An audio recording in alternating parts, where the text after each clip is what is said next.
Hello Commanders, welcome back to the command table. I am Mathramar and we are proceeding with the journey walkthrough. We are going to complete map 2, which will bring us halfway through the Eldritch Mountains. We're going to do battles 306 through 310 and we will get after it as soon as you would please like, subscribe, and if you want notifications when I drop new videos, be sure to hit that notification bell. And if you have any comments or questions, feel free to leave those below. All right, here we go. Battle 306. Cruising right along here. We have 2 battle wagons, 2, 4, 6, 7 hammer throwers, and a death knight. So what we're primarily concerned about are these battle wagons, and we're going to do our usual tried and true trick of having those battle wagons hit the mine shrooms, go all the way to the back wall and pop, and that way they become mine, and they also hit stuff along the way, which is an added bonus. So the secondary threat after that is going to be this Death Knight. Anything after that is kind of medium to low threat. So what I wanted to focus on was obviously the battle wagons first. That's why we've got the mine shrooms.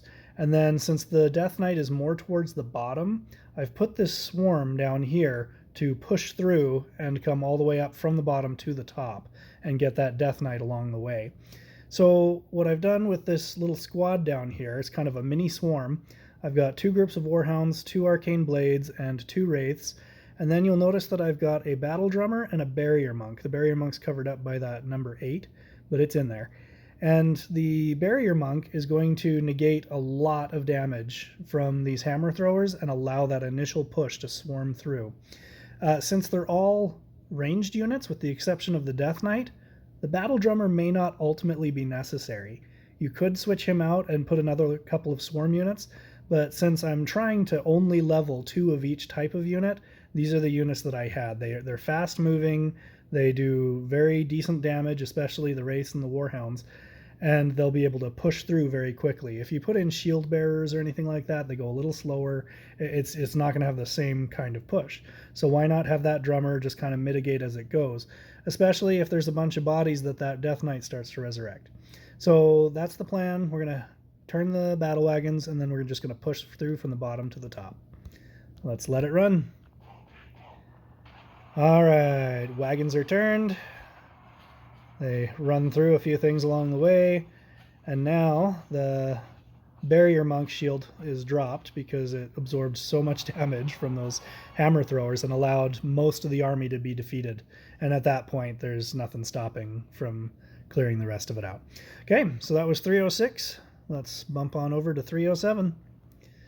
All right, here we have 5 crystal spires, a stormcaller, 2 monster hunters, and 4 groups of shield bearers.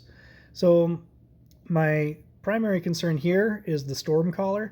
I know the monster hunters can be a real nuisance as well, but that stormcaller is kind of usually the thing that catches my eye whenever I see him in a formation. So I'm going to focus on him, get him down, and then my assassins, who are tasked to taking him down, are going to take out all of these towers as well. You'll notice that I've upgraded my assassins to level 8, and that has added a 3rd assassin to the mix, which is tremendously helpful. So that's going to happen very quickly. We're just going to burn through this entire back line with just those assassins. Now, the monster hunters are going to be pretty much all that's left because these bomb bots are going to nullify this entire front line. It's just going to be gone. So what I have here, I've got the barrier monk in the event that the stormcaller or any of the crystal spires are still there. Having done this, I might reconsider that, but unfortunately we cannot replay levels at this time.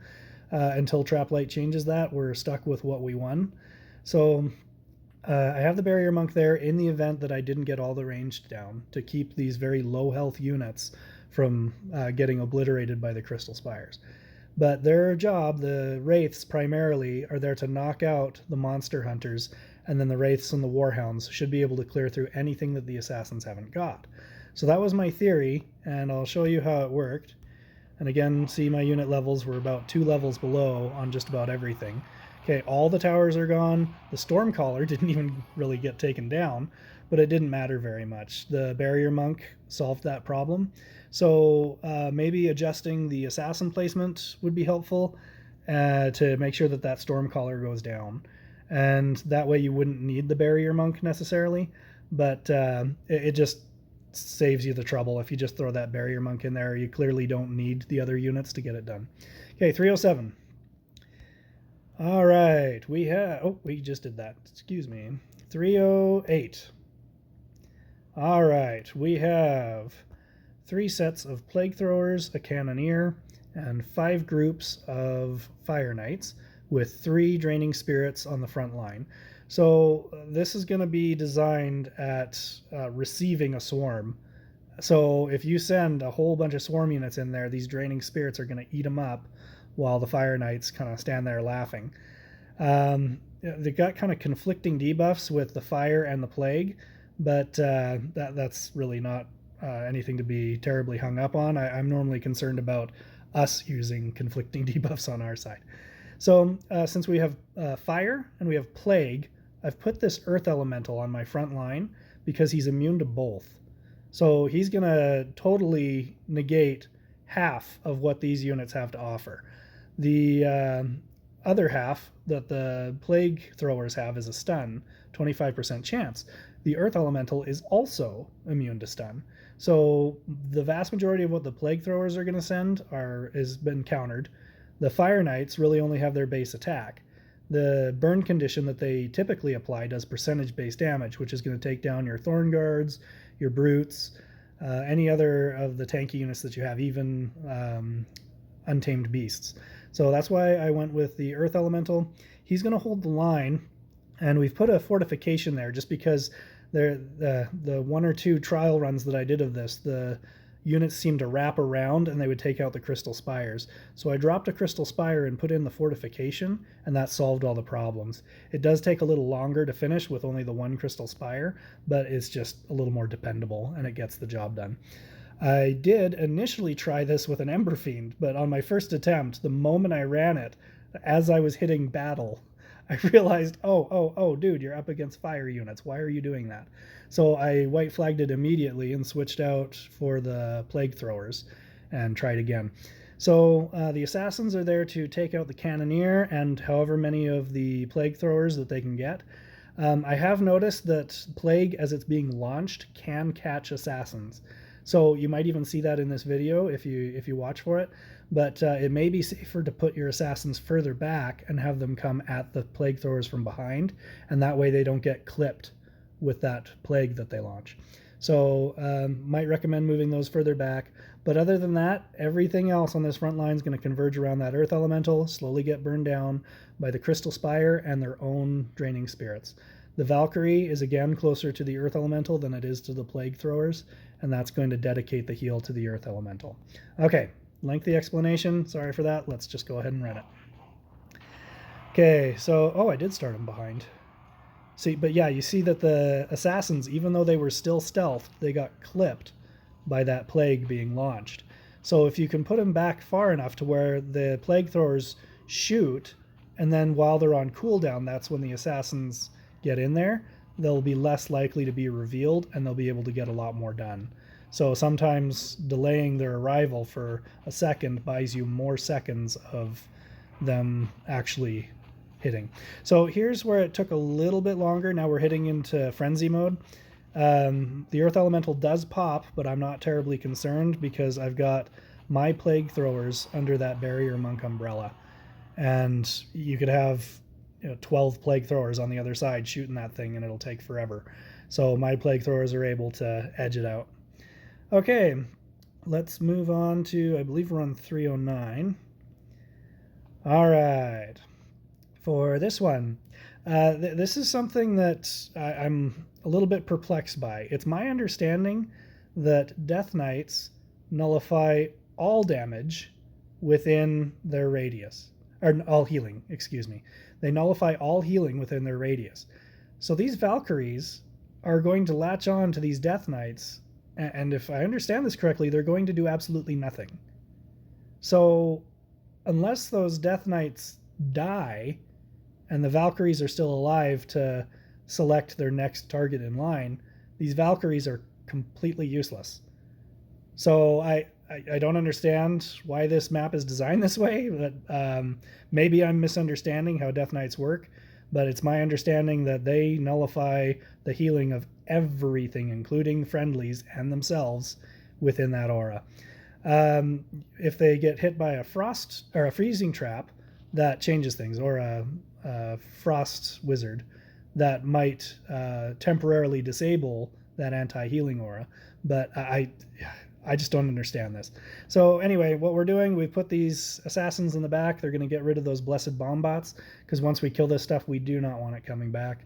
The assassins are going to rush forward, kill the Valkyries, then they're going to move on to whatever else is there. This is where it gets interesting. We've got 6 groups of righteous defenders and 2 death knights that are going to be rushing through, and they're going to start converging. These ones will move further forward, and these ones will move further forward, but the middle ones are going to be delayed by these entangling roots. What that's going to do is it's going to create a horseshoe of units that are all going to converge on this frost trap or freezing trap at the same time. So the goal is to try and freeze everything. I mean, obviously I'm going to miss a few, but I'm aiming to try and get everything hung up on that freezing trap. Now, this level 8 entangling roots has no power stones on it.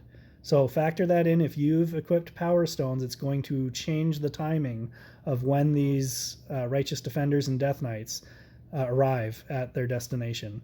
You don't have to delete the power stones. They can be removed, but you can just adjust the position. If you just need to move it back a little bit to allow these to run a little further forward, and then when they hit the slow, and they are going slower than what I do, then these guys will still have time to match the pace.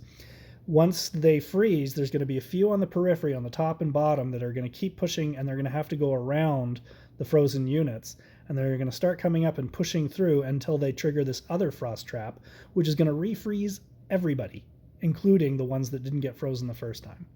Then we've got these 2 crystal spires and this group of hammer throwers that's going to finish everything off.